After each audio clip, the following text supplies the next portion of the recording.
দিনের সেরা মুহূর্ত, চ্যাম্পিয়নশিপ পয়েন্ট জিতে চ্যাম্পিয়নও কেঁদে ফেলেন।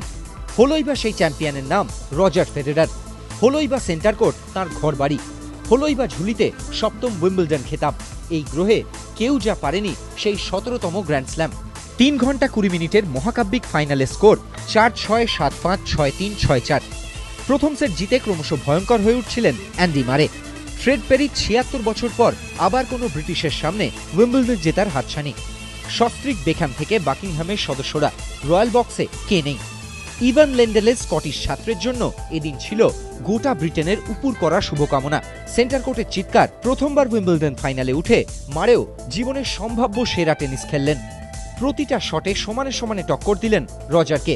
র্যাকেট থেকে বেরোলো 15টা এস। তবু মোক্ষম সময় বয়সকে হার মানিয়ে আবার নিজেকে ছাপিয়ে গেলেন ফেডারার। 8 বার ফাইনাল খেলে 7 বারের চ্যাম্পিয়ন। রেকর্ড বইয়ে লেখা থাকলো সাম্প্রাসকে ছুঁলেন রজার। 2009-এর পর আবার সেন্টার কোর্টের রাজা রজার।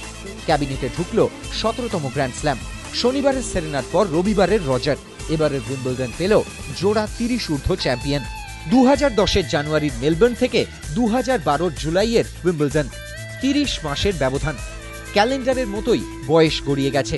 ছুটে এসেছে একের পর এক বিষাক্ত ক্রসকোটের মতো খোঁচা। হাঁটুর বয়সীদের সঙ্গে কেন এখনো রগড়াচ্ছেন? তার অবসরের দিনক্ষণও পঞ্জিকা দেখে বাতলে দিয়েছেন অনেক বিশেষজ্ঞ। 16টা গ্র্যান্ড স্ল্যামেও ঔদ্ধত্যের অহংকার গিলতে পারেনি তাকে। পয়েন্ট জিতে হাত পা ছোঁড়া নাটুকে পোনা তার কোনোদিনই আসে না। হিম শীতল স্নায়ু।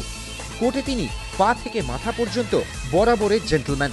রবিবার সব সমালোচনাকে ছাপিয়ে আবার জেগে উঠল তাঁর র্যাকেট।